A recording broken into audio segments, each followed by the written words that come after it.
Hey everybody, good afternoon. My name is Laura Doherty. I am the National Clinical Manager from Functional Formularies. I'd like to get us started today on our webinar, Mealtime Matter, Implementing Everyday Eating for Tube Feeding. I'd like to first introduce with heartfelt gratitude, Fred Roying, who is from You Deliver Medical, because without that, it's an incredible collaboration between Functional Formularies and You Deliver Medical. They brought us the most amazing speaker today who you're going to get to spend some time with. So I really thank you, Fred. And I'm going to hand it over to you for a minute to introduce yourself. Thanks a lot, Laura. I appreciate the introduction. And Leila, I'm looking forward to hearing what you have to say. At You Deliver Medical, when we founded our company in 2016, our mission was to make tube feeding easy for patients and caregivers at home. Our focus is solely on home tube feeding. And we're pleased and proud to support this and co-sponsor this important webinar because we think the information that Leila has will continue that mission of making tube feeding easy for patients and caregivers at home. Definitely. Thank you, Fred. And before I introduce Leila, I want to say this has been approved for one continuing education unit for dietitians and dietitian technicians. So after the webinar today, you will receive an email from us at Functional Formularies. In that email, it will have your certificate, references, and a copy of the slide deck. So make sure you look out for that email to come out later today. If for some reason you don't get the email or it goes to spam, let us know and we will definitely get you your certificate. Everybody will stay on mute throughout the webinar. At the end, we will open it up for Q&A that you can chat or type into the question section.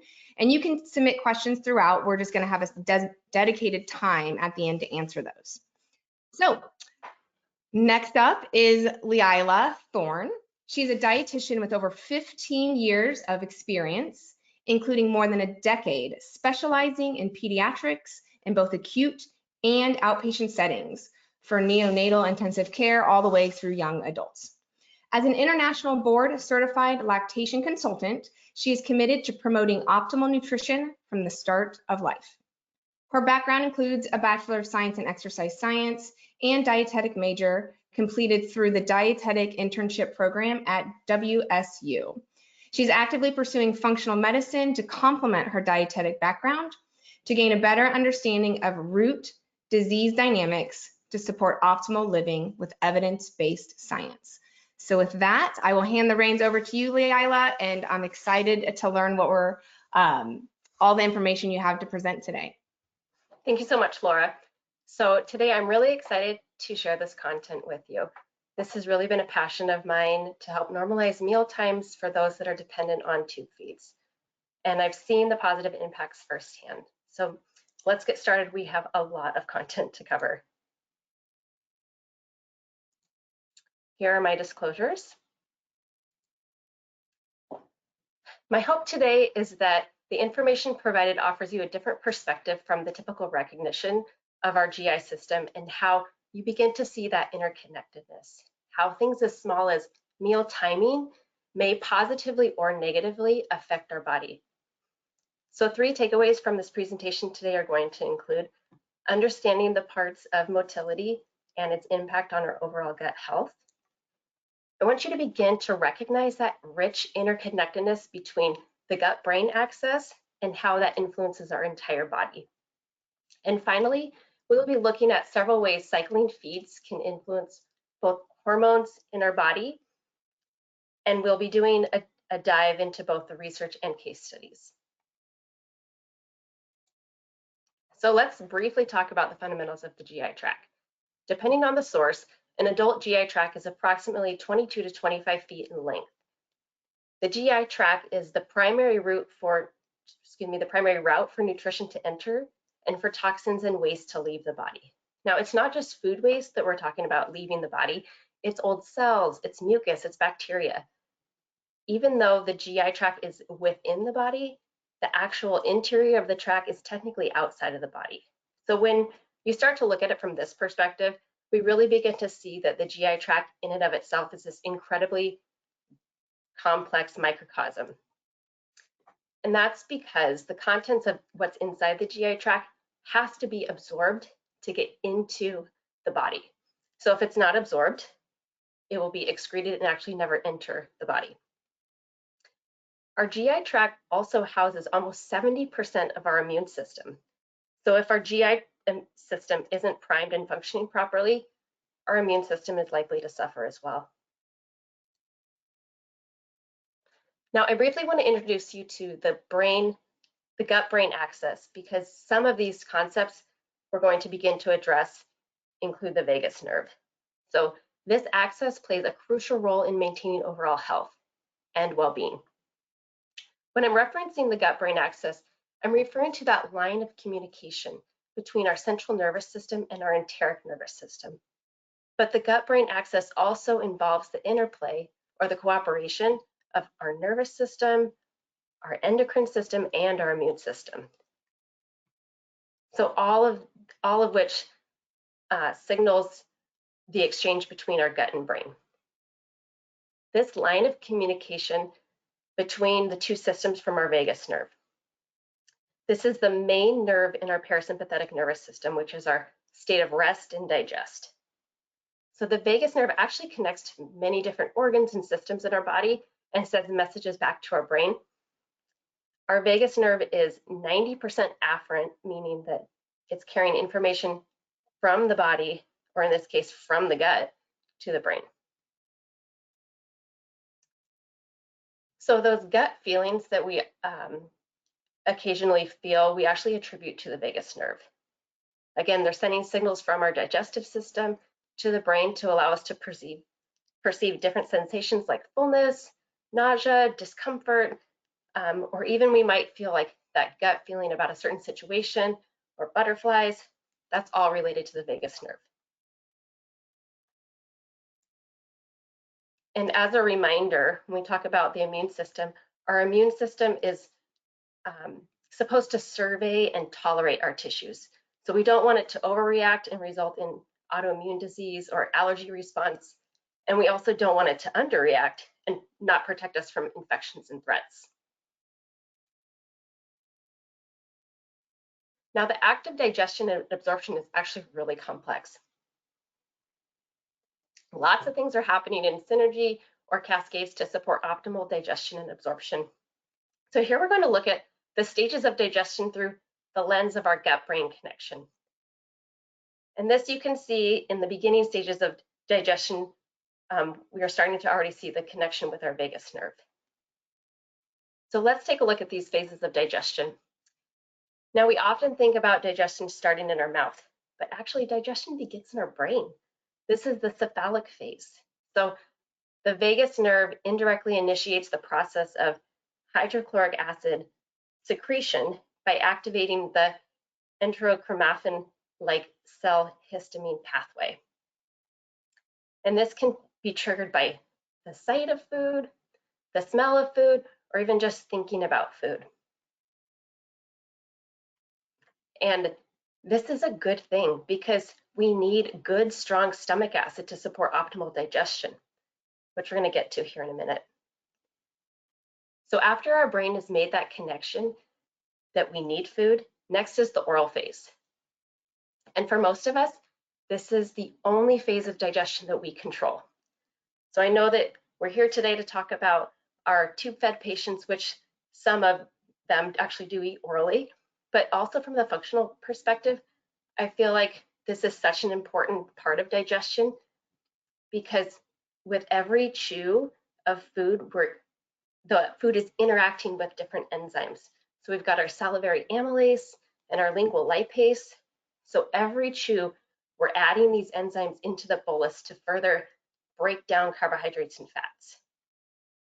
And our downstream digestion really depends on that process of chewing. When we swallow big chunks of food, it's actually harder for our digestive enzymes in our intestines to do their job.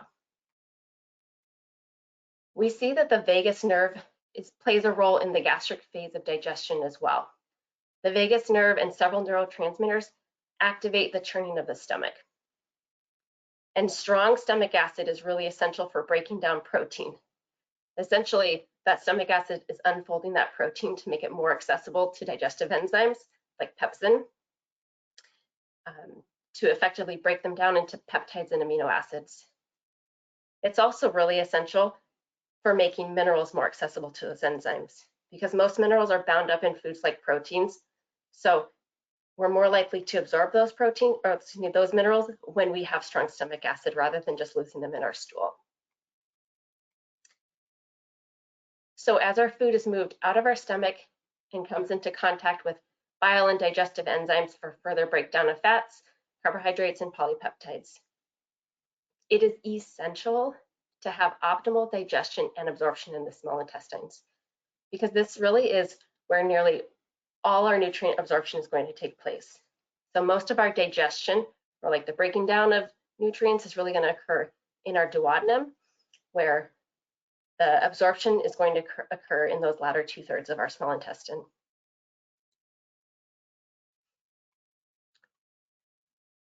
Now, motility plays a massive role in other downstream aspects of gut function as well, but it also plays an impact on systemic functioning. Motility itself is activated with a really rich combination of hormones, neurotransmitters, digestive secretions, and microbial secretions. Its obvious objective is to move food along in various stages of digestion for absorption, but motility is actually a combination of 3 different functions. So the first being peristalsis.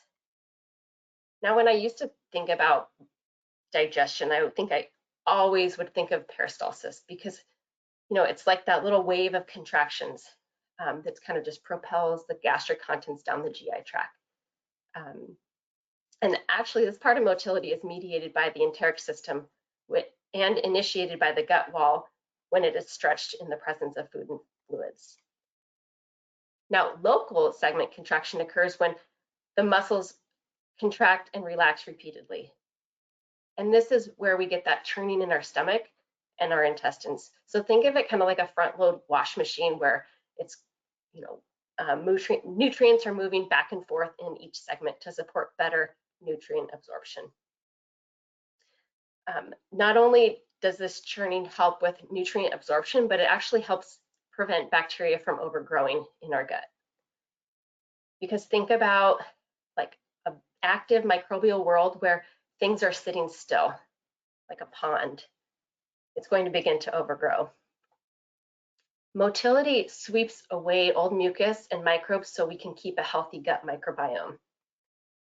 Motility also accomplishes phase 3 detoxification, which is about pushing accumulated toxins down into the stool and hopefully eventually excreting that stool. Now, probably my favorite part of motility is the migrating motor complex. So while peristalsis is activated by eating and digestion, the migrating motor complex is actually activated by fasting and cleansing. The migrating motor complex plays a passive role in immune function, and is actually designed to keep competing microbes from setting up shop and thriving in our gut. So with a migrating motor complex, it starts about 90 to 120 minutes after eating, but it stops as soon as we put anything caloric in our mouth or feeding tube. And depending on the study, some, if not all, artificial sweeteners may also indirectly affect the function of the migrating motor complex or even the microbiome. So this, I feel, just is another reason that signifies we're not designed to graze all day or all night for that matter, or have continuous drip feeds overnight.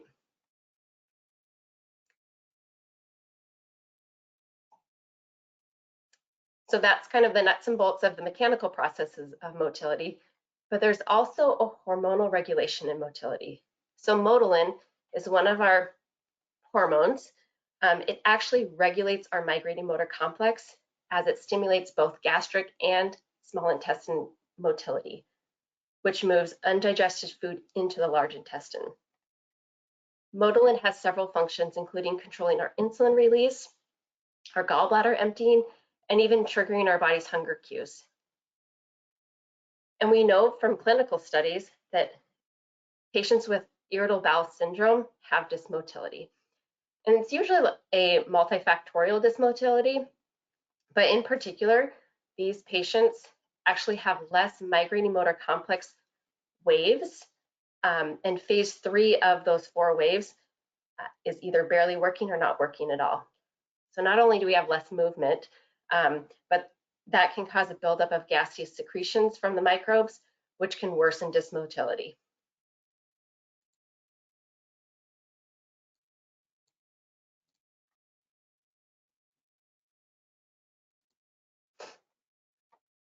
All right, folks, so we often view the pancreas as it relates to our endocrine system, but in fact, 99% of our pancreatic cells are involved in digestion.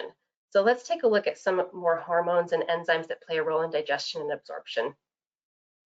As you can see from the image here, there are several enzymes and hormones involved in digestion. The pancreatic cells produce digestive enzymes and bicarbonate, which together help maintain an alkaline pH and continue to break down food in our intestines. So without pancreatic enzymes, we wouldn't be able to adequately digest lipids, proteins, or carbohydrates. We must also have adequate bicarbonate release for enzymes like lipase to be actually effective.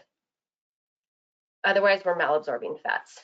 And we see fat malabsorption in things like cystic fibrosis, chronic pancreatitis, and other disease states.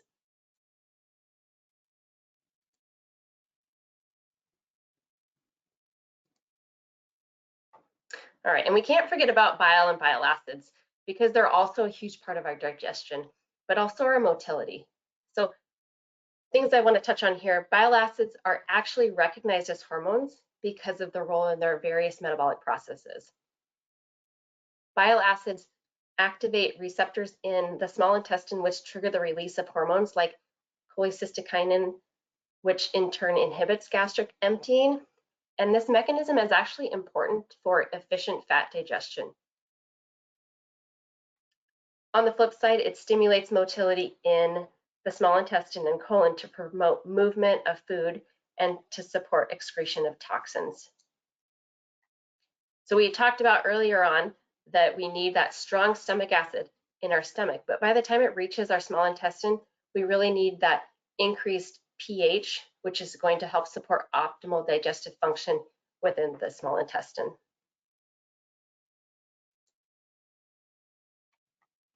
Now, absorption requires healthy villi. So the phrase, "we are what we eat," really is oversimplified.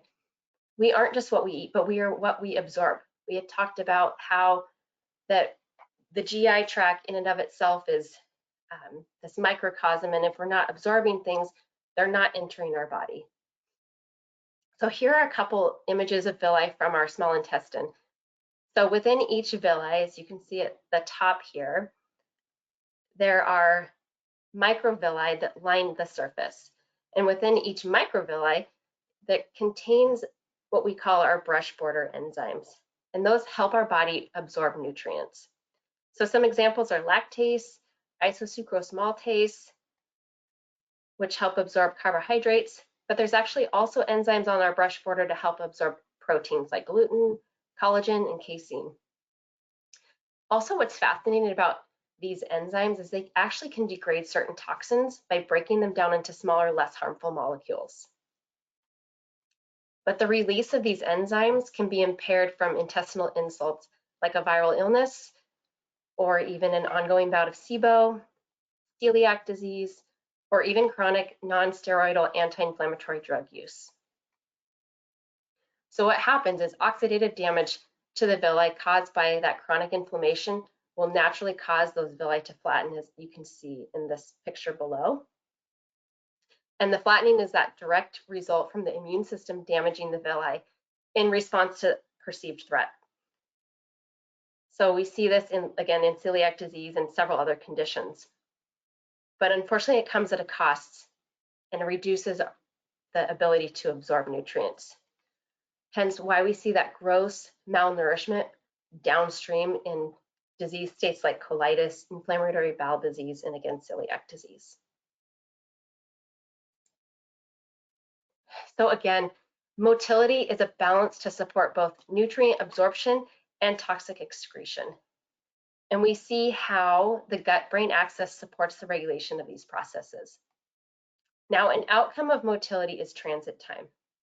And again, transit time is all about balancing nutrient absorption with toxic excretion.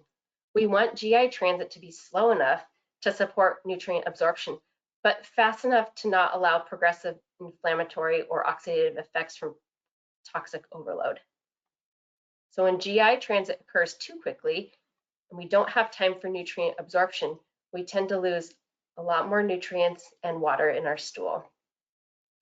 But if things move too slowly, then we provide excessive dietary residue for those microbial friends, and we're a lot more likely to struggle with microbial overgrowths and imbalances. Also, we end up with the lining of the intestines, especially the colon, potentially being damaged by excessive exposure to toxins.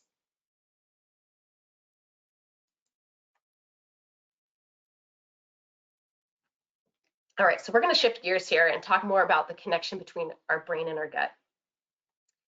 So our autonomic nervous system is comprised of 3 parts. This system controls automatic functions our body needs for survival. So we're probably all well familiar with our sympathetic nervous system, known for our fight and flight responses, which prepare our body for urgent and emergent activities. We have also got our parasympathetic nervous system that really elicits that rest and digest state. It's also extremely important for nutrient assimilation and extraction, and it supports our immune function. And last, we have our enteric nervous system, or our gut-brain axis. So this controls all stages of digestion. It's actually connected with approximately 100 million nerve cells in and around the GI tract. The enteric nervous system is essential for controlling digestive functions. We talked about motility early on. Well, again, enteric nervous system controls this. It's controlling, again, those segmental contractions, peristalsis, and our migrating motor complex.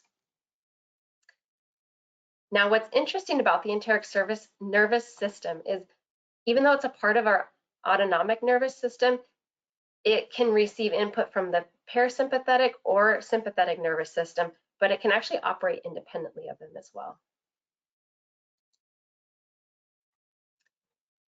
We talked about how motility requires a rich connectedness of hormones, neurotransmitters, digestive secretions, and microbial secretions.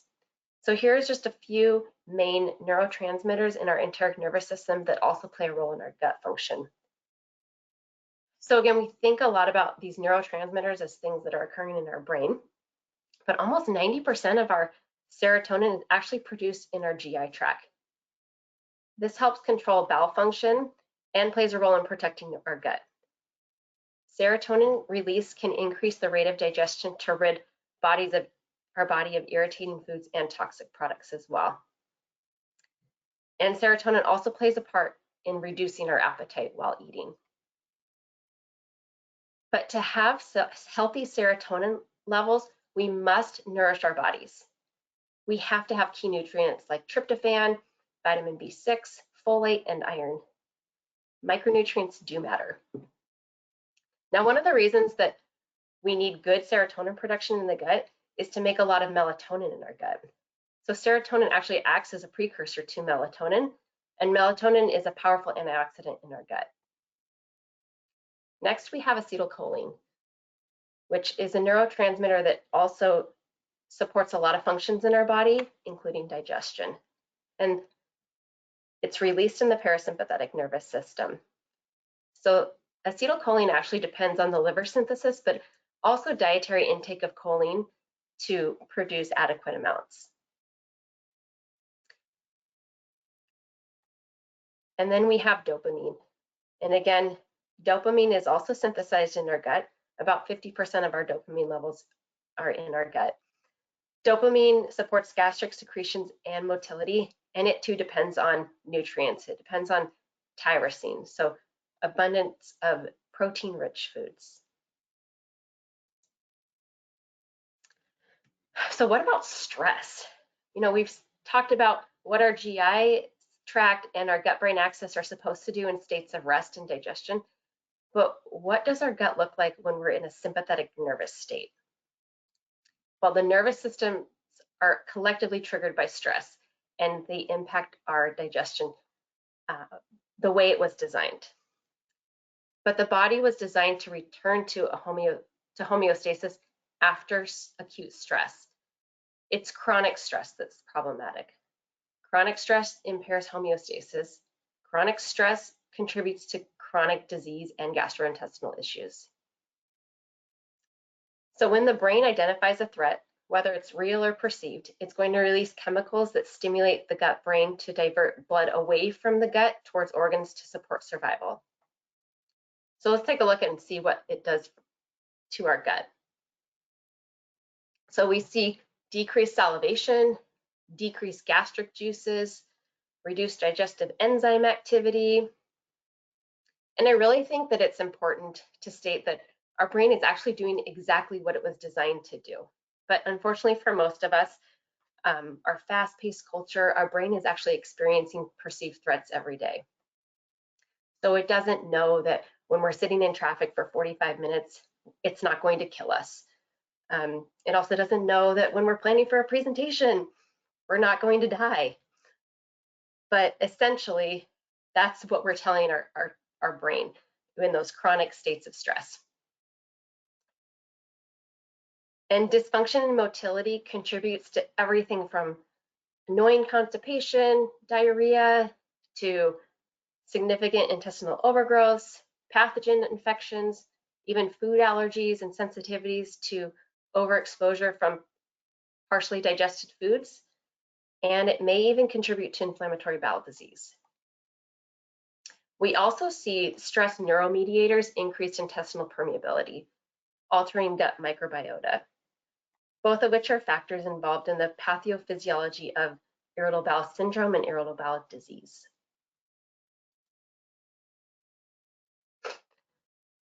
All right, so this is a great segue to why meal times are so important in that rest and digest state. So whether you're placing food in your mouth or through a tube, positive meal times are foundational. Reducing a stressful environment for both the caregiver and the child are both important because we want this parent-child dynamic to thrive. So it's important that mealtime environment in and of itself is inviting, it's free of distractions, and that means maybe having families clear their table of unrelated items that don't relate to a meal, removing electronic distractions from a room. We also find that positive meal times can develop through creating a routine around meal times, and even for our tube-fed patients. This may look a little different in all situations, but it's all about connection. And the likelihood of connecting with a child that's bolus-fed is a lot higher than connecting with a child that maybe fed on a continuous drip where you push a button on the pump and you walk away. Meal times are a multifunctional event. So it creates times of togetherness and opportunities for social interaction. One of the studies that I referenced actually solidified that the fact that children actually value meal times regardless of whether they're eating by mouth or through a tube. Again, because they want to be connected to their family. So we really want to empower our families and inspire them that even small changes can be so impactful. As healthcare professionals, I feel we need to recognize that feeding doesn't have to be over-medicalized at home. And one of the statements I found in one of these papers I referenced is where the family felt that healthcare services only brought out the worst in them. And we never want that to happen. We want to be willing to come alongside families to provide the support that they need. So what does all this have to do with our circadian rhythm when it comes to digestion? Well, from a functional standpoint, we recognize that all systems within the body are interconnected. So one is going to affect another. So when one system is disrupted, it can cause a cascade effect of disruptions to other systems. Now, when we eat is actually linked to an internal 24-hour biological timing system, and it plays a key role in regulating many physiological and metabolic processes, including our gut microbiota composition and function. The individual expression of circadian rhythm is called our chronotype. And generally children, if you have children, you'll know that they generally have a morning chronotype. They're waking up earlier, which begins to shift as we become adolescents, but then it swings back to early morning, probably like our mid 40s, early 50s. But we naturally have diurnal variations in our GI tract too, or natural fluctuations in activity and function. So we have a light phase function and a dark phase function. So the light phase function occurs during the day, and it includes detoxification and motility, while at night, that function is involved in energy metabolism, DNA repair, cell growth, all performed optimally during that dark phase. Some studies suggest that disruption of circadian rhythms negatively impact GI motility and are linked to GI symptoms and disease. So again, we've talked about different GI symptoms and diseases being irritable bowel syndrome, dyspepsia, even gastroparesis, GI symptoms in diabetes, and even Parkinson's disease. Now, these studies were looking at shift workers or individuals with late night eating habits, but we can extrapolate this science to our patients receiving nocturnal tube feeds. So I kind of find it ironic. I'm sure you've all had patients that were supported on a combination of a daytime bolus and a nighttime drip because of reported GI intolerance. But what's ironic is that we actually may be adding to the problem and not actually supporting that root cause of the GI intolerance. So I feel it's time that we start looking not only at what we're feeding, but when we're feeding and how we're feeding. Now, food is a main synchronizer of our peripheral clocks, which are located in our liver, our pancreas, and our GI tract. And these peripheral clocks can't actually perceive light, but it is another synchronized stimulus. So late night eating can lead to a misalignment of circadian clocks and altered hormone secretion, including insulin and melatonin. So specifically, eating carbohydrates close to bedtime, our natural melatonin levels are really high.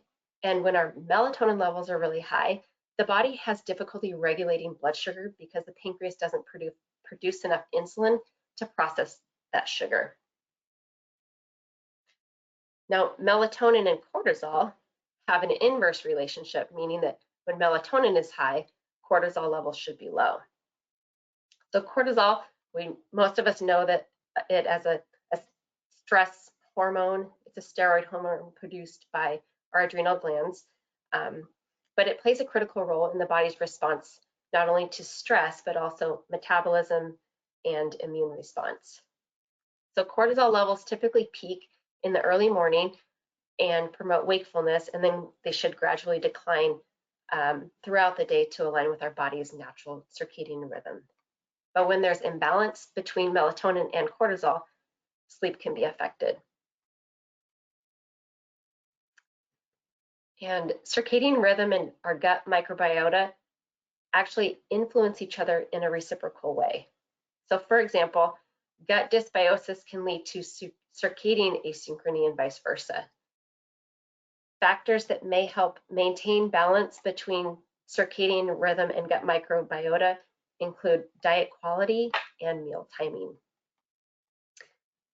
And here I have a little study that was performed on mice. It's about time-restricted feeding. So essentially, it's like intermittent fasting, where a desired amount of food is consumed within a specific window of time. But what's really unique about this is, they introduced this time-restricted feeding with high-fat diets, but the experiment actually showed a reverse on many detrimental metabolic consequences and a positive effect on the gut microbial community. So the hypothesis for the observed benefits of this time-restricted feed was that it mimics natural feeding patterns based on circadian rhythm. All right, so we're going to take a look at some different research articles here. So the first one being from JPEN in 2021, and it's looking at a comparison of timing, delivery of energy and protein between both bolus and continuous feeds in mechanically ventilated pediatric patients. So only 158 mechanically ventilated children were enrolled in this study. So they tried to split it up equally between the two arms. Now, they wanted this research to be somewhat pragmatic. So advancements of feeds followed site-specific protocols, and they also allowed the dietitian to, at each site, to determine the formula, the energy density, and the goal rates of each patient. Sites were assigned one of two intolerance criteria based on their current practices. So 3 of these sites used emesis only as their intolerance criteria, and 4 used emesis along with checking gastric residuals every 3 hours. The results revealed no difference in the percentage of patients in each group who achieved goal feeds, but time to goal feeds was actually shorter in the bolus-fed group. So the conclusion being that shorter feed time to achieve goal nutrition with bolus-fed feeds compared to continuous feeds in ventilated patients.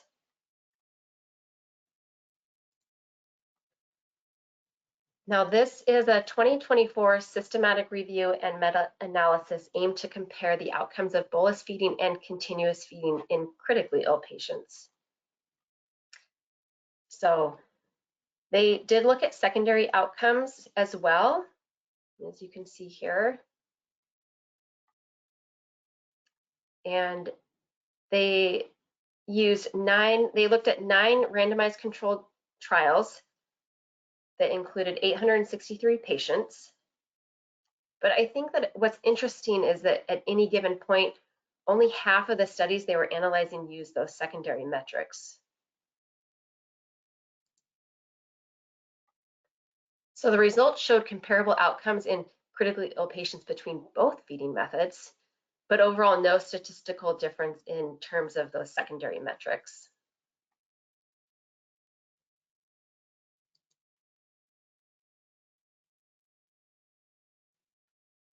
All right, this last article here is also a systematic review and meta-analysis from 2022, and it was looking at and evaluating the impact of bolus/intermittent feeding compared to continuous feeding for, again, these following outcomes here that have to do with GI intolerance and aspiration as well. So again, they're looking at 7 randomized controlled trials. 5 of these studies reported that diarrhea rate was higher in the bolus feeding group. But what's interesting is of these studies, 2 did not appear to use a dietitian when selecting tube feeding formula. And then another 5 of these studies indicated that the aspiration rate was higher in the continuous feeding group. So the conclusion of that review was intermittent enteral nutrition appears to reduce the incidence of aspiration in the hospital setting. However, it may increase the risk of diarrhea.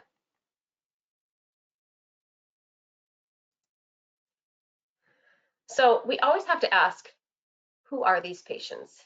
So we're going to look at what the research that we just reviewed doesn't point out. So majority of those random controlled trials included critically ill patients. There was minimal to zero focus on individuals requiring enteral nutrition in a non-critical or even home environment. And as we addressed earlier, we know that stress, whether it's emotional or physiological, plays a role in our GI motility and overall function. And when we talk about tolerance, constipation was dismissed as a bolus feeding issue. We know that we need good motility. Vomiting and diarrhea were concerns, but it was pointed out from it was pointed out in the articles that the formulas were mostly polymeric formulas peptide-based formulas, but not organic, whole food, or plant-based ones. And the delivery methods that were reviewed are the ones that we've been using the last 40 years that have been all designed for hospital primary use. So looking at pumps and syringes and gravity sets with drip chambers.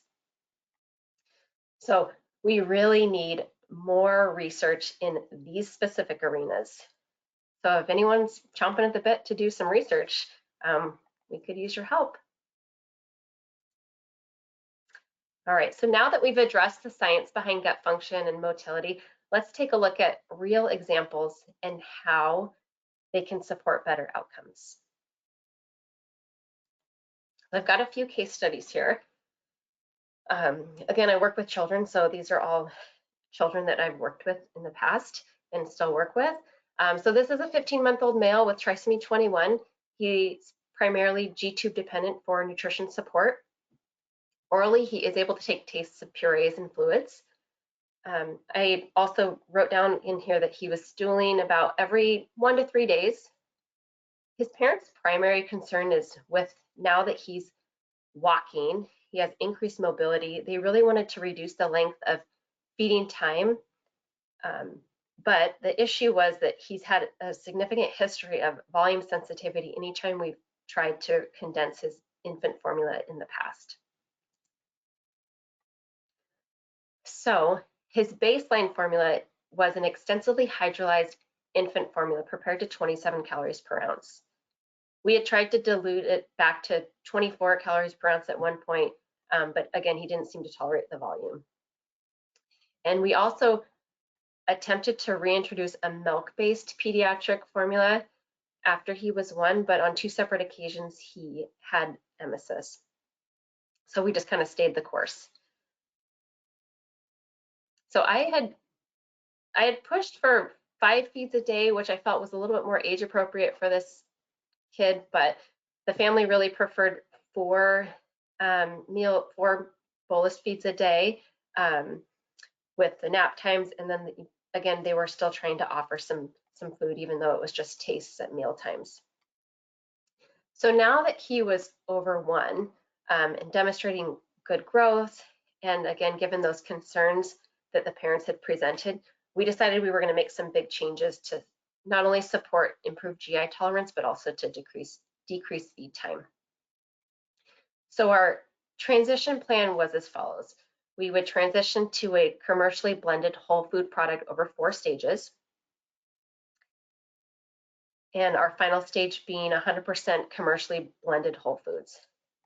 Now, mind you, sometimes because this is the real world, we really have to be flexible and realistic about how we're transitioning feeds in the outpatient setting.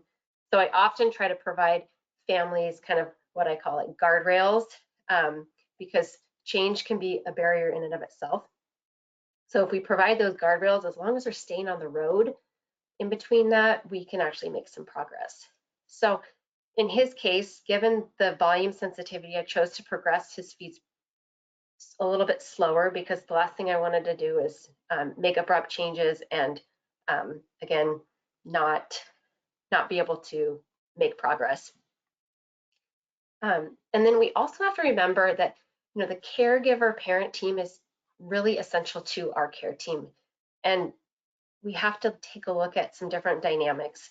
For this, this individual, this child, he had his dad was a stay-at-home dad, and so he was able to make some changes. But if this child went to daycare or maybe had other caregivers involved as well, our plan might have to change. So I started him out with a basic 1 to 3 ratio of the new product. So the new product being 1 part commercially blended whole foods with 3 parts of that infant formula. And he did great for the first 5 days. And then dad transitioned to the 1-to-1 ratio. But unfortunately at that time, the pump broke. But thankfully, dad still had some different supplies that the home enteral company had sent him. He had some syringes, he had some gravity bags. So what he was actually doing was He would syringe feed the commercial blend through the G-tube, and then he would follow that up with a gravity feed of formula.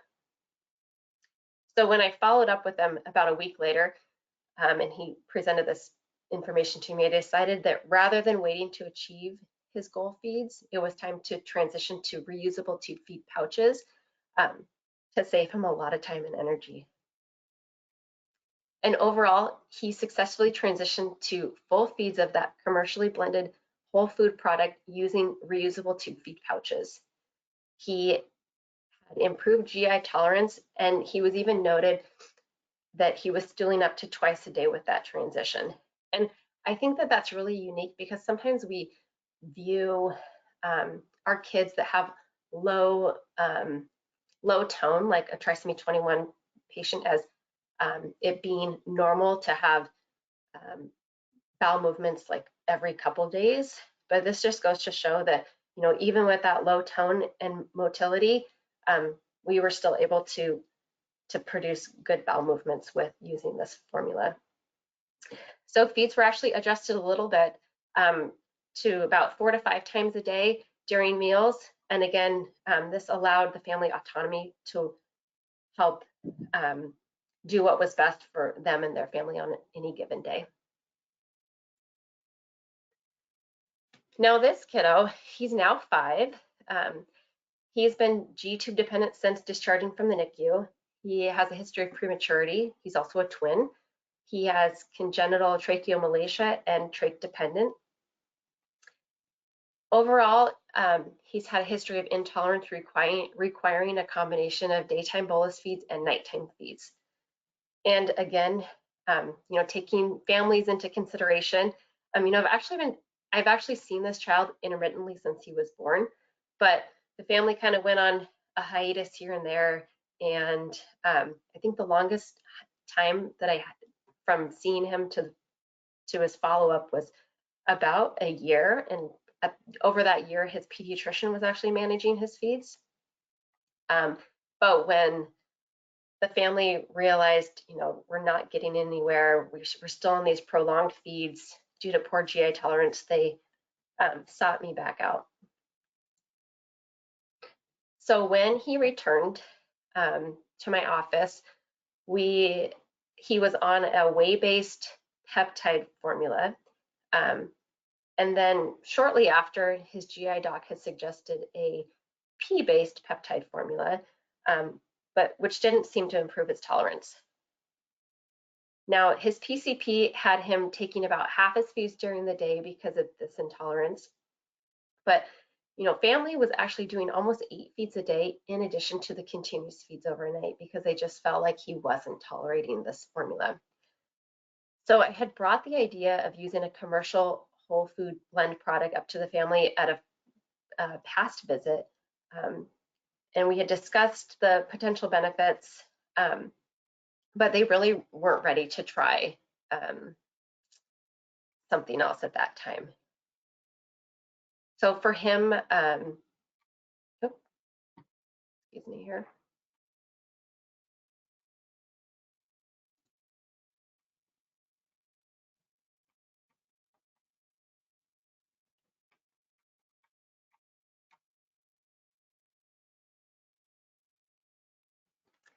All right, so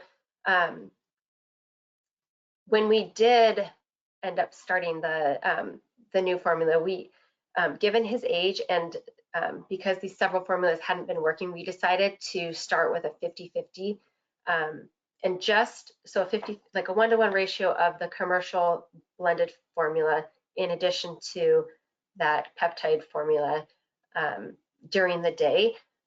But overnight, we kept with the pea-based peptide, and that was strictly parents' choice. So every few days, the family would increase the ratio of the commercial food blend and decrease the pea-based peptide formula. And as we transitioned more feeds to daytime and also away from that pea-based peptide formula, he actually had less GI intolerance. And mom was able to move a significant amount of his volume from nighttime to daytime. And to account for the change in energy from the 1.5 formula, we actually added some MCT oil. And while we're not at what I would consider anywhere close to goal feeds, we have shown a huge improvement in his GI intolerance, and I feel like that in and of itself for this family has been a huge win. He's actually finally interested in oral feeds, and he's been able to resume feeding therapy. And one of the quotes from mom is, "He's finally growing. He hasn't been sick this fall for the first time ever." And really, that's what we want. That's why we do this work. We want to support our families. We want to empower them. We want to help them see positive outcomes, even if they haven't reached that final destination. All right, here's our last case. A 2-year-old female with a history of prematurity, cleft palate repair, and GJ tube was placed in while she was still in the NICU. I started seeing her shortly after her GJ was transitioned back to her G tube, which was around the age of 1, but before her Nissen. Parents had expressed concerns of frequent morning vomiting, and then even status post her Nissen, she was still retching following any enteral feeds.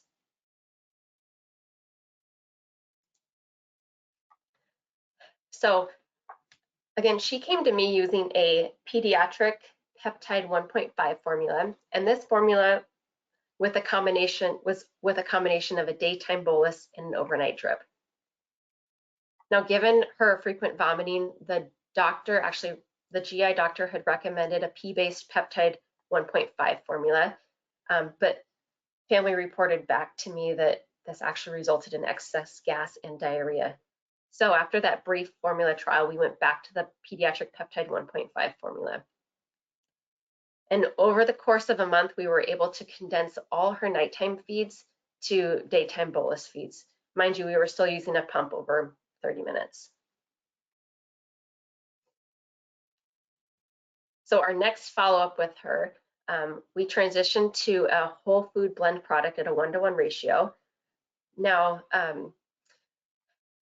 this family has been a little challenging, but again, I like to share case studies because, honestly, there is no study design. This is real life. So I'd love to say that all my tube-fed patients, we've been able to transition from, a polymeric or peptide-based formula to a whole food formula within an X amount of time, but that's not real life. And again, the family is a huge part of our care team. They're the ones that are, in the grind day in and day out. So this transition it actually took several months, not only due to the Nissen surgery, but also just, again, family dynamics. So once we were able to reduce feeds to 4 times a day, several months later, we reattempted that wean off of the pediatric peptide formula to 100% commercially prepared whole food blends. And that ended up being, once we were able to do that, we were able to quickly transition away from syringe feeds to administering via reusable tube feeding pouches. So once we had established an improved mealtime routine with the whole food blends, with those reusable tube feed pouches, GI issues and emesis decreased, and she was actually able to thrive in feeding therapy and eventually wean off full-time enteral nutrition support. So to sum things up from today, we see how important GI motility is in our overall gut health. Our gut-brain axis plays an essential role in supporting optimal absorption and reducing inflammation and disease in our GI tract. Lastly, when feeding schedules align with our circadian rhythm, they support improved GI and endocrine tolerance.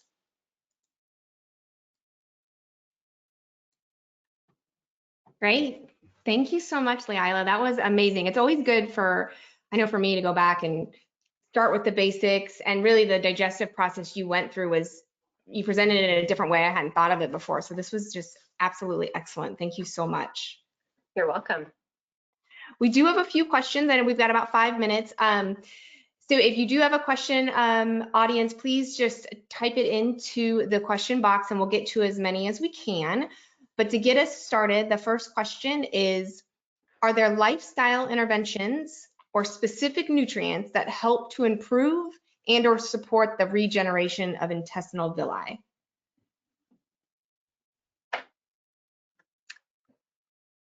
I would say, so again, we're looking at kind of some functional components. You know, there are definitely dietary factors that can support our absorption and motility, but you know, the regeneration that might have to do more along the lines of if we have some sort of intestinal insult. So if there's a food allergy, we would want to remove that food allergy.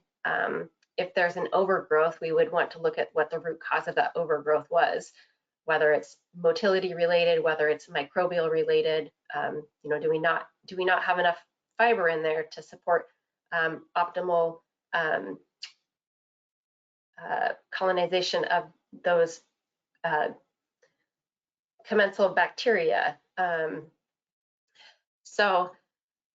then, you know, we didn't really get a lot of, we dove into a little bit, but, you know, stress is a huge factor too. So I think that, and that's in terms of with lifestyle. So I think that kind of a combination of a good whole food based diet and, you know, finding ways to manage our stress, because we know stress isn't going to go away. So it's so important that we kind of internalize that and figure out what works best for us to manage stress. Yeah, absolutely. Absolutely. The next question is, a lot of this and what you talked about today and the case studies was outpatient based, which is a different world than inpatient based nutrition. And we all know that inpatient is hard in terms of getting people on bolus feeds, not relying so heavily on pumps and things. But can you speak a little bit to maybe just a few tips on how to take this information to the inpatient world? Yeah, so, you know, I think that a lot of that research that I discussed today was really about critically ill patients, but we know that there's so many patients that we see in the hospital that are hemodynamically stable, that aren't critically ill. You know, they're on like the floors, like the surgical floors, and but those patients we can probably incorporate more bolus feeds for those patients, because, you know, oftentimes they're not eating because maybe they don't feel like eating, but everything's working, or their surgery had nothing related to their GI system, but again, you know, they need to fuel their bodies. So I think that if we're looking at it from a critical thinking lens, and we see that a patient is capable of eating, you know, maybe they have a diet order, but they're just not eating well, that's a time that we can start to incorporate a bolus feed for them. Yeah, no, absolutely. I think it's, you know, I think any advancement you can make past that 24-hour feed, like whether that's you do some boluses during the day, but you have to do a nocturnal pump, or you can do a pump during the day and let the gut rest at night. Like one or the other is better than nothing in terms of regulating all that digestion too. It doesn't have to be all or nothing. Absolutely, yeah. And again, you know, with the hospital setting, you know, we're looking at things that happen acutely. So, you know, even if they are on, like you had mentioned, maybe a kind of an intermittent feed versus an actual bolus feed, it's not going to be months and years that they're on this. So we're going to get that gut function back after they are discharged from the hospital. That's the great thing about our gut, is it responds so quickly to changes, good and bad, I guess it, but that's the nice thing about the gut microbiome. It doesn't take weeks to reorient it. It can happen in a few days. So that's a good point. Right. Well, we are right at time. I know there were a few more questions, but I want to be cognizant of everybody's time and especially yours, Leila. This was amazing. Thank you again. I will tell everybody on the call again, the slides are going to be available. That will get sent out in an email that will come out later today that has your certificates, your slides, and your references, so you will have access to those. This was recorded. It will take us probably about 4 to 6 weeks to get the recording up on our website. So do bear with us. Everybody should get an email that says, hey, the recording is now available, so you can watch it again as well. So there's options there. And thank you. Please reach out if anybody has questions for us. Leila is going to do another presentation for us on March 18th. So she's coming back for an encore. So you can head over to our website to sign up for that webinar as well. So we're excited to have you back in a few weeks. And yes, or you can scan the QR code. Perfect. So we'll leave that up here for just a second here, but thank you everyone. Leila, thank you most importantly. You're welcome. This is great. This is great. All right, everybody, have a good one. And thanks again, Fred from You Deliver Medical. Thanks again for bringing us Leila and for all of your support and collaboration on this.